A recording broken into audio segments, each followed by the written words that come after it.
मैं हूं आपके साथ मीनल और आप देख रहे हैं एमएनएस न्यूज टीवी। आपका बहुत बहुत स्वागत है गुड मॉर्निंग शो पर। और अब शुरुआत करते हैं आज की हेडलाइंस के साथ। अमरोहा में कांवड़ यात्रा की तैयारियां पूरी, 2 प्रमुख मार्गों पर विशेष इंतजाम। सावन माह कल 11 जुलाई से शुरू होने जा रहा है।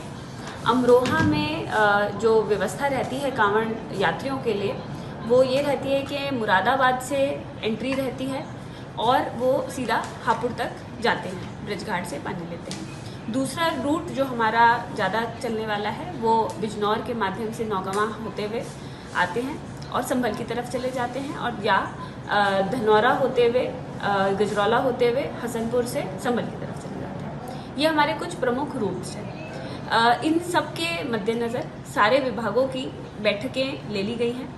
मजिस्ट्रेट्स की ड्यूटी और जोनल अधिकारी की ड्यूटी लगा दी गई है।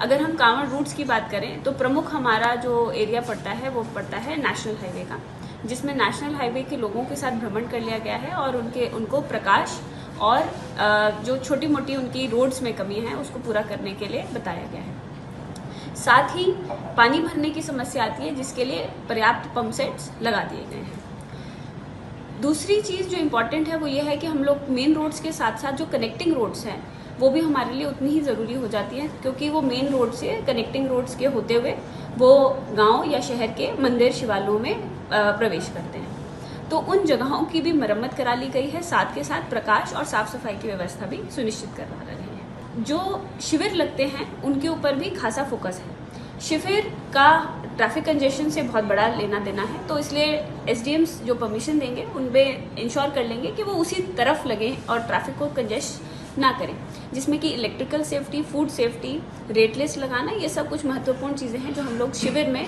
इंश्योर कर रहे हैं।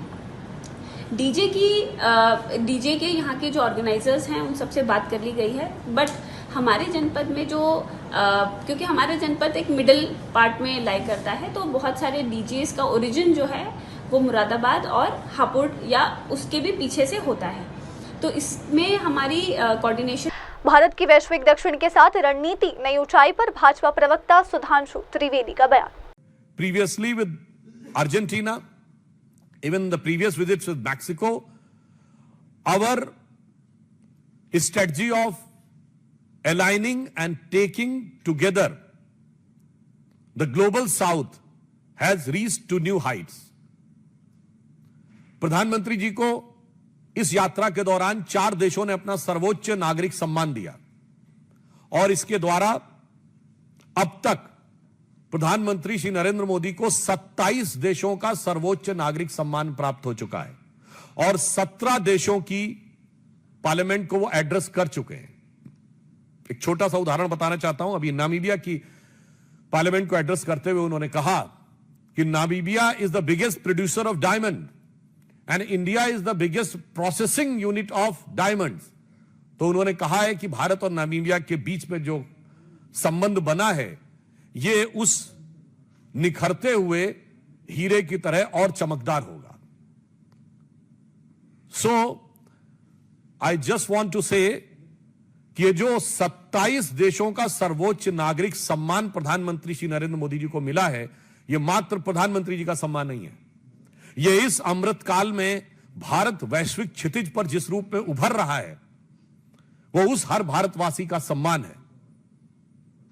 आप सभी जानते हैं कि भारतीय परंपरा में 27 नक्षत्र माने जाते हैं, तो मैं कह सकता हूं कि ये विश्व के आकाश पर जो प्रधानमंत्री श्री नरेंद्र मोदी जी को 27 सम्मान मिले हैं, ये विश्व के आकाश पर भारत की उभरती हुई शक्ति, भारत की उभरती हुई स्वीकार्यता के 27 ज्वाजल्यमान प्रतीकों की तरह है, जिसे अगर एक पंक्ति में मैं कहूं तो मोदी जी के इस यात्रा का संदेश सारगर्भित है।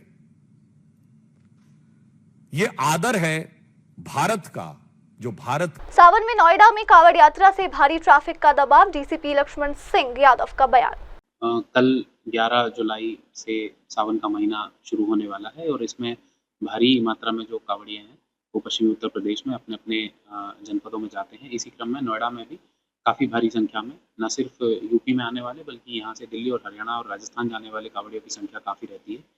इसी के संबंध में नोएडा ट्रैफिक पुलिस और सिविल पुलिस सभी ने मिलकर अपनी अपनी तैयारियां की हैं। जितने रूट हैं उनमें से किस रूट को वन वे करना है, कहाँ डाइवर्जन करना है, इसकी व्यवस्था की गई है। जैसे उदाहरण के तौर पर जो चिल्ला रेड लाइट से हरियाणा दिल्ली जाने वाले कांवड़िए होते हैं, उनको चिल्ला से लेकर पक्षी विहार के अंदर से होते हुए एक लेन उनके लिए डेडिकेट की गई है। कालिंदी कुंज के रास्ते उनको हरियाणा और दिल्ली में प्रवेश करवाया जाएगा। इसी प्रकार जो जीटी रोड है, NH-24 से उतरने वाले कांवड़िए जो बुलंदशहर हापुड़ की तरफ जाते हैं और दूसरे गंतव्य पर जाते हैं, इनके लिए दादरी की तरफ जाने वाला जो रोड है वो डेडिकेट किया गया है और उस पर सिर्फ कांवड़िए चलेंगे, दूसरी लेन में ट्रैफिक चलेगा। इसी के साथ में एडिशनल डीसीपी, एसीपी, निरीक्षक, उप निरीक्षक और महिला कांस्टेबल सभी की तैनाती अलग-अलग जगह पर की गई है। ट्रैफिक के पॉइंट ऑफ व्यू से भी, सुरक्षा के पॉइंट ऑफ व्यू से भी। तो जो भी शासन के माननीय मुख्यमंत्री जी के सभी के जो निर्देश हैं, उन सभी निर्देशों को गौतम बुद्ध नगर पुलिस ने अपने ट्रैफिक प्लान में और कांवड़ियों की सुरक्षा के प्लान में शामिल किया है और पूरे महीने में जो भी कांवड़िए निकलते हैं सबको सुरक्षा से निकाला जाए। जोन के हिसाब से जो पुलिस लगी हुई है उसमें सभी एसीपी, एडिशनल डीसीपी और जो भी इंस्पेक्टर हैं उनके अलावा करीब 35 से 40 इंस्पेक्टर और इसी प्रकार इसी रेशो में नीचे सब इंस्पेक्टर उनकी तैनाती की गई है। लगभग 300 के आसपास कैमरे अलग से इन रूटों पर तैनात नए लगाए जा रहे हैं ताकि कोई भी यदि घटना होती है, कोई भी किसी प्रकार की व्यवस्था होती है तो उसको कैप्चर किया जा सके। हाँ, ड्रोन की भी व्यवस्था की गई है। जो भारी मात्रा वाले कांवड़िए जहाँ से निकलते हैं उन रूट पर ड्रोन से निगरानी रखी जाएगी। सर्वे भी किया गया है और आगे जब सावन का महीना चलेगा, जब मूवमेंट होगा, उसकी भी नजर। मुंबई में सिंदूर ब्रिज का उद्घाटन फडणवीस ने पुराना कॉर्निक ब्रिज याद किया। आज बहुत खुशी की बात है कि मुंबई में सिंदूर ब्रिज का उद्घाटन किया जा रहा है। हम सभी जानते हैं कि बहुत ही पुराना खतरनाक ब्रिज यहाँ हुआ करता था, जिसको एक प्रकार से क्षतिग्रस्त वो था, इसलिए उसको गिराकर ये नया ब्रिज बनाया गया है। कर्नाक ब्रिज का नाम सिंदूर ब्रिज इसलिए किया गया है कि कर्नाक ये ब्रिटिश गवर्नर थे, उन्होंने हिंदुस्तानियों पर बहुत अत्याचार किया। विशेष रूप से सातारा के प्रताप सिंह राजे छत्रपति या नागपुर के मुधोजी राजे, इनको अलग अलग प्रकार से षड्यंत्र में फांसने का प्रयास उन्होंने किया। कई लोगों को जान से मारने का काम उन्होंने किया। इसलिए ऐसे अत्याचारी गवर्नर का नाम बदलकर हमने ये तय किया कि इस नए ब्रिज को सिंदूर का नाम दिया जाएगा, क्योंकि हम जानते हैं कि ऑपरेशन सिंदूर ये भारतवासियों के मन में बसा हुआ ऑपरेशन है, क्योंकि पहली बार भारत में अपनी ताकत को दिखाया है और पाकिस्तान में घुसकर वहां के आतंकवादियों के अड्डे और उनके एयर बेसेस, इनको प्रिसीशन से रत्ती भर भी इधर उधर न होते हुए उसको समाप्त करने का काम भारत ने किया है। और हमारी ताकत क्या है, हमारी सामरिक शक्ति क्या है, ये भारत ने दिखाई है। इसलिए हम सबने मिलकर ये तय किया कि इसका नाम बदला जाए और इसको ऑपरेशन सिंदूर के नाम से सिंदूर ब्रिज के रूप में इसको और इसके आगे जाना जाए। हमारे प्रधानमंत्री माननीय नरेंद्र मोदी जी ने बार बार ये कहा है कि स्वतंत्रता के अमृत काल में गुलामी की निशानियों को मिटाकर हम अपनी निशानियों को प्रस्तावित करें। उसी सिलसिले को जारी रखते हुए मैं ऐसा मानता हूं कि आज का निर्णय लिया गया है। मैं बृहन्मुंबई महानगर पालिका का बहुत बहुत अभिनंदन करना चाहता हूँ, बधाई देना चाहता हूँ। रिकॉर्ड टाइम में उन्होंने इस ब्रिज को कंप्लीट किया है। ये ब्रिज बहुत डिफिकल्ट सिचुएशन में यहाँ पर कंप्लीट करना था। रेलवे के ऊपर काम करना मुंबई में बहुत डिफिकल्ट है, क्योंकि रेलवे रोकी नहीं जा सकती है। इसके साथ साथ ये सारा जो इलाका है, इसमें आगे पीछे बहुत कंजेशन है। ऐसे समय रिकॉर्ड टाइम में ये काम पूरा करने के लिए मैं बृहन्मुंबई महानगर पालिका को बहुत बहुत बधाई देता हूँ, उनका अभिनंदन करता हूँ। और ये ब्रिज हमारी मुंबई की जनता को समर्पित हुआ, ऐसा मैं घोषित करता हूँ। और आज दोपहर 3 बजे से सिंदूर ब्रिज पर मुंबई कर आवाजाही कर सकेंगे, इस प्रकार की घोषणा करता हूँ। एमएनएस कार्यकर्ताओं पर रामदास अठावले का वार, कहा गुंडागर्दी बंद होनी चाहिए। नहीं, मुझे लगता है कि मराठी भाषा का विवाद करना ठीक नहीं है। मुंबई अपने देश की आर्थिक राजधानी है और वहाँ मतलब 40% मराठी और 60% नॉन मराठी लोगों की संख्या है। और मुंबई को इकोनॉमिक कैपिटल बनाने में मराठी लोगों का तो बहुत बड़ा योगदान ही है। लेकिन मुंबई के बाहर से आए हुए, जो महाराष्ट्र के बाहर से आए हुए जो लोग हैं, उनका उसमें उनका भी योगदान है। जिस तरह टाटा है, बिरला है, मफतलाल है, अदानी है, अंबानी है, यानी जो बड़े बड़े उद्योगपति है, ये उद्योगपतियों के बिजनेस मुंबई में और महाराष्ट्र में चलते हैं। तो इसीलिए इसी तरह का किसको थप्पड़ लगाना ये बात अच्छी नहीं है। मराठी, मुझे लगता है कि मराठी बोलने वाले लोग वहाँ जो नॉन मराठी है, नॉन मराठी कम से कम 80% लोग मराठी बोलते हैं, लेकिन 20% लोगों को अगर मराठी आती नहीं है तो उसके ऊपर मतलब इसी तरह का अन्याय करना, अत्याचार करना, उनको थप्पड़ मारना, ये बात बहुत बड़ी गलत है और इसका कड़ा विरोध मेरे पार्टी ने किया है। और थप्पड़ को थप्पड़ का जवाब देना पड़ेगा। इसी तरह की भूमिका अगर मनसे के लोग लेते तो अच्छी बात नहीं है। मेरा रोड में गुजराती लोगों ने एक मोर्चा निकाला था और मतलब वहाँ मनसे को भी मतलब मोर्चा निकालना था तो पुलिस ने उनको बताया था कि भाई जिस रोड से आप जाना चाहते हैं उस रूट से जाएंगे तो उनका भी मोर्चा है।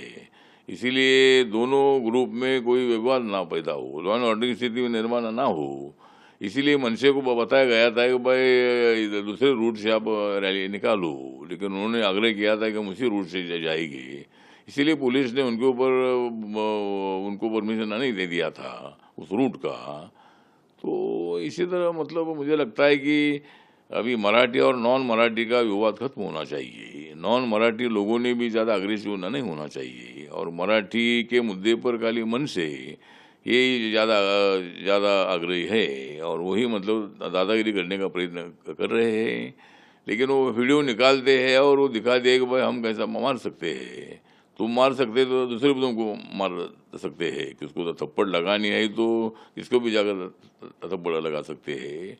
तो उन्होंने, राज ठाकरे ने अपने सैनिकों को आदेश देना चाहिए और किसको मराठी आती नहीं तो उनको प्रेम से बोल सकते हैं आप मराठी सीखो, तो ये हम समझ सकते हैं। लेकिन उसको थप्पड़ लगाना, उनको ये करना। सीएम योगी आदित्यनाथ का समाजवादी पार्टी पर हमला, कहा राम भक्तों पर गोली चलवाते हैं।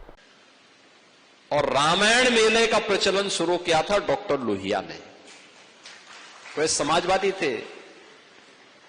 आज के समाजवादी राम भक्तों पर गोली चलाते हैं, लेकिन लोहिया का नाम जपते हैं। मैंने इसीलिए कहा ना, जब व्यक्ति का आचार और विचार में समन्वय नहीं होता है तो उसकी दुर्गति होती है। और जो राम का विरोधी है उसकी तो दुर्गति हमेशा होनी ही होनी है। उसको सफलता नहीं मिल सकती है, उसको सदगति भी नहीं मिल सकती है, कभी नहीं मिल सकती। आप रामायण कालखंड से उठाकर देख लीजिए, आपके सामने प्रसंग आते हैं। राम को भजते भजते, राम को भजते भजते हनुमान लोक पूज्य हो गए। हनुमान कहां पैदा हुए, कौन सी योनि में पैदा हुए, लेकिन पूरे देश के अंदर हो सकता है कुछ घरों में तो भगवान राम की भले ही प्रतिमा न हो, लेकिन हनुमान जी की जरूर होगी। एक मैं देखता हूं अनपढ़ से अनपढ़ व्यक्ति भी हनुमान चालीसा जान जाता है, वो याद करता हनुमान चालीसा। और एक उच्च कुल में पैदा होने के बावजूद भी रामद्रोही बनने पर मारीच की क्या दुर्गति हुई थी, यह भी हर व्यक्ति जानता है। यानी राम के साथ जो दुर्गति करता है, राम के साथ जो द्रोह करता है, उसकी दुर्गति तय है। मनुष्य के रूप में मारीच जन्म लेता है और पशु के रूप में मारा जाता है। आपने देखा होगा उसकी दुर्गति को। जन्म लेता है मनुष्य के रूप में, लेकिन मारा जाता है पशु के रूप में। कर्नाटक में मुख्यमंत्री पद पर कोई चर्चा नहीं, सिद्धरमैया का बयान।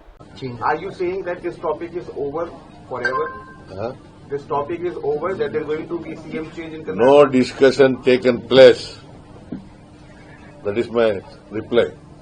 And so will you be completing complete 5-year term as the Chief Minister of Karnataka? Will you be completing complete 5-year terms as Karnataka CM? Mr. D.K. Shivakumar himself said it, that there is no vacancy of the CM post. Sir, every time sir reports are coming. I was there in assembly election.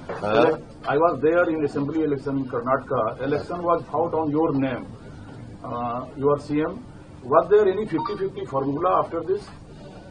Again you are asking the same question in a different words. Sir, rotational Chief Minister formula, sir, if there was any. Rotational Chief Minister formula, if there was any.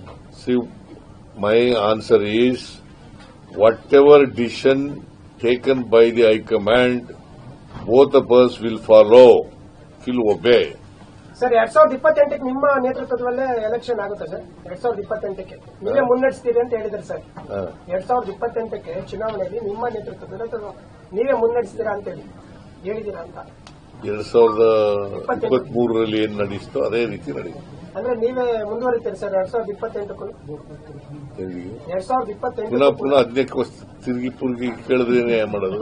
High command ಅವ್ರು ಏನ್ decision ಮಾಡ್ತಾರೆ ಅದರ ಪ್ರಕಾರ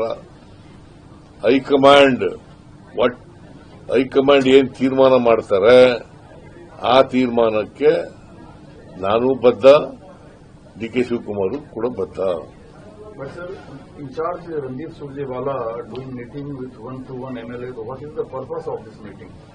Please ask him.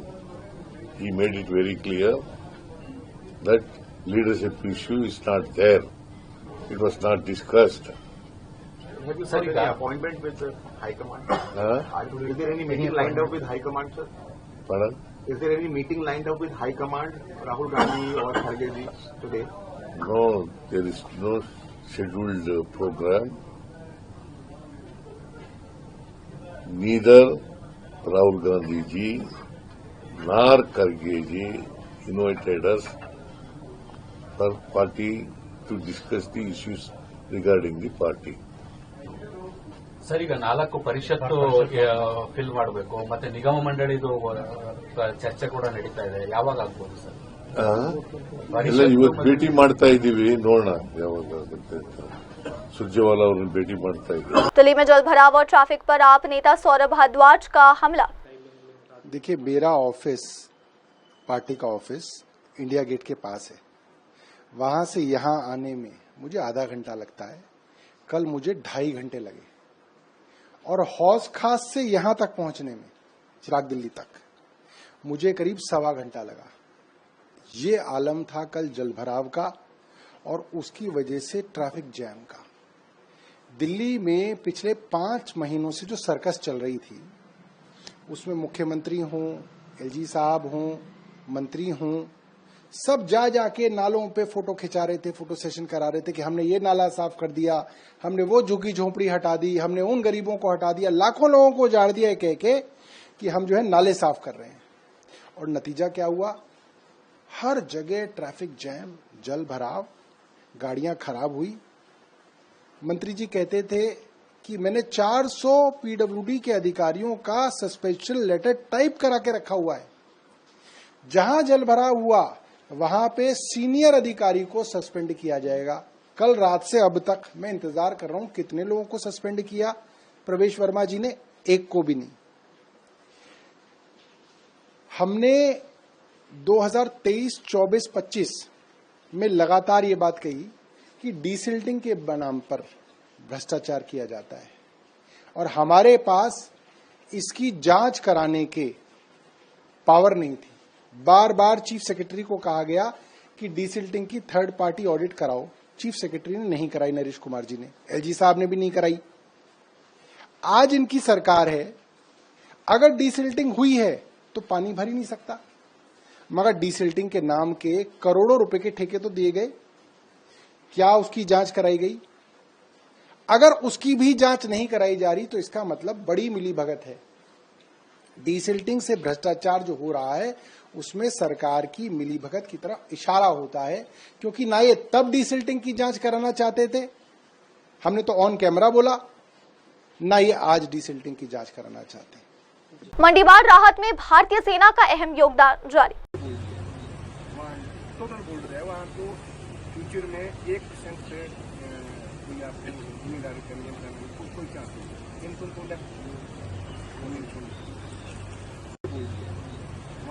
Total बोल रहे हैं वहाँ तो फ्यूचर में 1% से कोई आपको जिम्मेदारी करने का कोई चांस नहीं, इनको लेकर आए थे, राशन किट्स लेकर आए थे, आपकी कुछ हाइजीन किट्स लेकर आए थे, मेडिकल अपना ट्रेन चल ही रहा है। अभी ये बताइए, आप सभी इधर हो, कुछ और रिक्वायरमेंट है आपकी और जरूरत है जो आपके पास नहीं पहुंच पा रही है, पहुंचा सकें? ये आपकी जो हिमाचल प्रदेश की गवर्नमेंट है उसकी तरफ से आया हुआ है। हम क्या है, हमारा काम है आपके पास तक पहुंचाना, क्योंकि रोड आपकी बंद है। तो ऐसा है कुछ जो आपके पास नहीं है, बहुत ज्यादा रिक्वायरमेंट हो, या ऐसा कुछ मैसेज है या ऐसी कुछ बात है जो आप अपने SDM तक पहुंचाना चाहते हो जो नहीं पहुंच पा रही है, कुछ ऐसी रिक्वायरमेंट है, आप लोग बता सकते हो, क्योंकि अभी हम वापस जाएंगे तो आपकी जो भी बातें होगी वो हम उनको कन्वे कर पाएंगे। है कुछ आंटी जी, कोई ऐसी बात है, कुछ ऐसी रिक्वायरमेंट, कपड़े, कुछ और भी कुछ ऐसी चीज है, बता सकते हो आप? और कुछ खाने पीने का और कोई आइटम नहीं है कुछ ऐसा? जी हाँ, हमारे पास यही सब रोड की, रोड का भी काम ऐसा है, देखो आप देख रहे हो शुरू हो रहा है, वो धीरे धीरे भी चीजें जैसे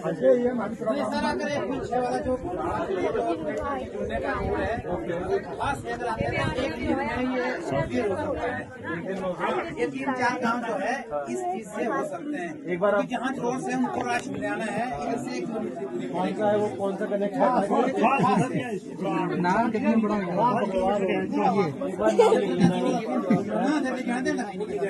एक बार ना, ये क्या बोलते हैं जो खास है जो रोड आया है एनीनाल, लास्ट पॉइंट जो है एनीनाल का है, वो 5 किलोमीटर से और पक्का है। तो अगर वो क्लियर हो जाता है तो जो जुगांत, घुमराड़ा, बराड़, कुशाना का जो गांव है उनकी कनेक्टिविटी इस रोड से जुड़ सकती है। अगर वो जरूर से आएंगे तो उनको 7 किलोमीटर या 9 किलोमीटर पैदल चलना पड़ेगा, उधर से उनको मात्र 1.5 किलोमीटर चलना पड़ेगा। ठीक है, अगर ये रोड थ्रू हो जाती है, पीछे से क्लियर हो जाती है गाड़ी आने के लिए, तो थोड़ा सुविधा हो जाएगा। ठीक है, ये बात आपकी कन्वे की जाएगी।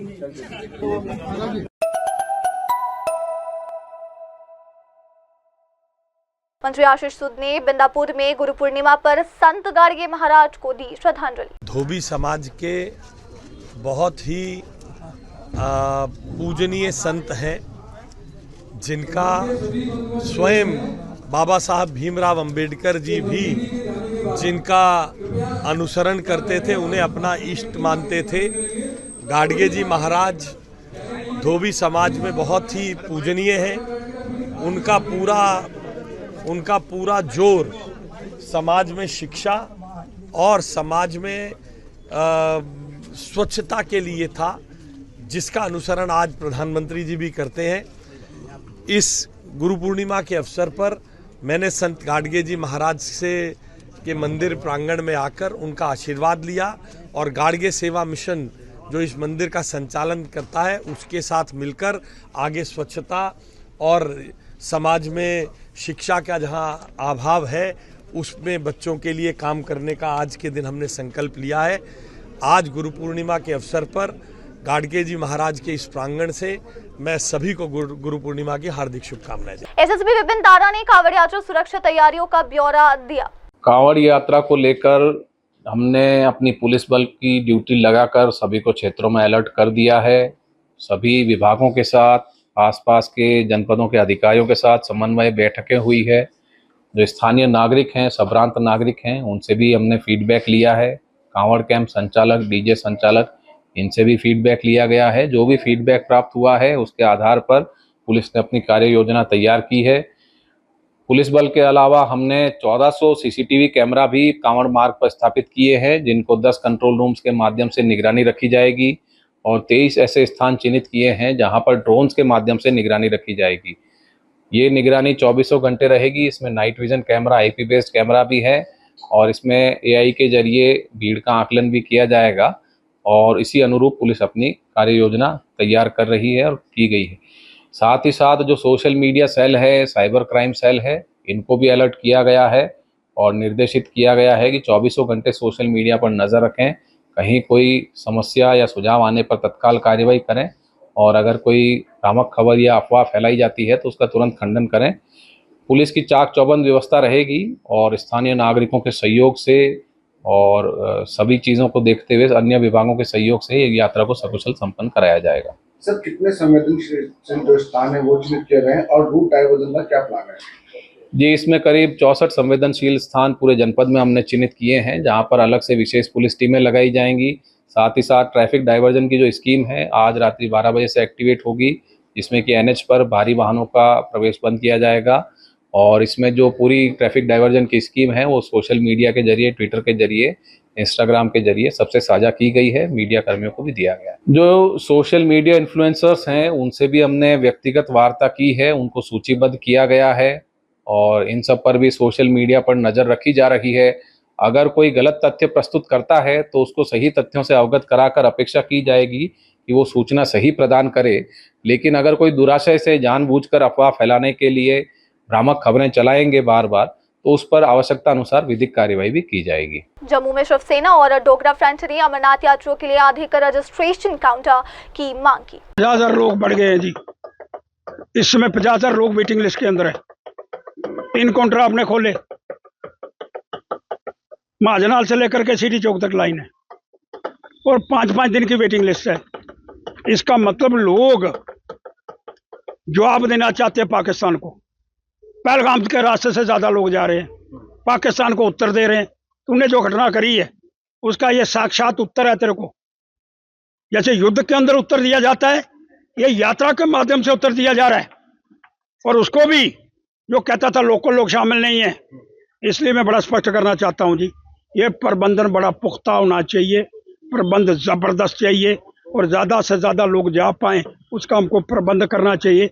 यहाँ से लोगों को पत्नीटॉप भेजो, यहाँ से लोगों को उधमपुर भेजो, यहाँ से कटरा भेजो और ज्यादा से ज्यादा लोग वहाँ दर्शन कर पाए, लेकिन वहाँ कोई घटना ना घट पाए, इसका भी हमको प्रबंध करने का प्रयास करना होगा। और जो आपने एक बहुत बड़ा हॉल वहाँ बनाया है उसके लिए आपका बड़ा बड़ा धन्यवाद। 2-4 हॉल और बने और पाकिस्तान के मुंह के ऊपर पहलगाम के रास्ते से जो भक्तजन जा रहे हैं वो थप्पड़ मार रहे हैं और जवाब है पाकिस्तान को कि डरने वाले नहीं हैं। बाबा के दर्शन लाखों की संख्या के अंदर करेंगे और सरकार उसका प्रबंध करे ताकि पाकिस्तान को मुंह तोड़ जवाब देने का प्रयास। उस उत्साह को बराबर मेंटेन करने की जरूरत है। और 5,000 की जगह 50,000 आ गए, लाइनें तो बढ़ेंगी, लेकिन उस लाइनों के साथ साथ हमको प्रबंधन को भी बढ़ाने का प्रयास करना चाहिए, आगे बढ़ना चाहिए। और जब वो प्रबंधन हम बढ़ाएंगे, उनको पूरा सहयोग करेंगे, वो हमको सहयोग कर रहे हैं, तो ये यात्रा पाकिस्तान को मुंह तोड़ जवाब देगी। अरे हम तो 30,000 कह रहे थे, 1 लाख के पार हो गई है ये यात्रा। अगर बाबा की मेहरबानी रही, रास्ते ठीक रहे, ये यात्रा 4 लाख से ऊपर जाएगी भाई साहब। अमित शाह ने रिटायरमेंट के बाद वेद उपनिषद और प्राकृतिक खेती के लिए समय देने का किया ऐलान। दिल्ली में बारिश के बाद ITO क्षेत्र में भारी ट्रैफिक जाम, वाहनों की रफ्तार रही धीमी।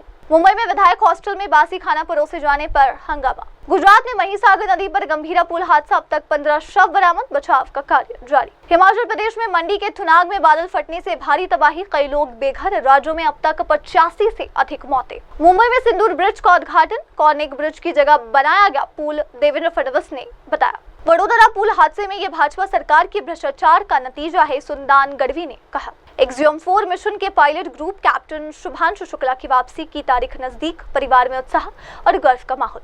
उत्तर प्रदेश में तुलसी माला की विभिन्न किस्में होती है, इसे पहनने से भोजन प्रसाद समान माना जाता है, दुकानदार ने बताया। दिल्ली में मानसून की दस्तक, तैयारियां पूरी तरह प्रभावी, मंत्री प्रवेश वर्मा का बयान। केरल विश्वविद्यालय के बाहर DYFI और AISF का प्रदर्शन, राज्यपाल पर राज्य वित्त पोषित विश्वविद्यालयों के भगवाकरण का आरोप। बिहार मुख्यमंत्री पद को लेकर JDU के राष्ट्रीय महासचिव मनीष कुमार वर्मा का बड़ा ऐलान। राजेंद्र नगर में हुई त्रासदी के बाद LG विनय कुमार सक्सेना ने राम लाइब्रेरी का किया शुभारंभ। और गुड मॉर्निंग शो पर बस इतना ही। दर्शकों लेते एक छोटा सा ब्रेक के बाद लौटेंगे और देखेंगे देश दुनिया की तमाम बड़ी खबरें। तब तक के लिए आप जुड़े रहे हमारे साथ और सिर्फ देखते रहिए MNS न्यूज टीवी। नमस्कार। नमस्कार, मैं हूं Abhishek Bachchan. Keep watching MNS news.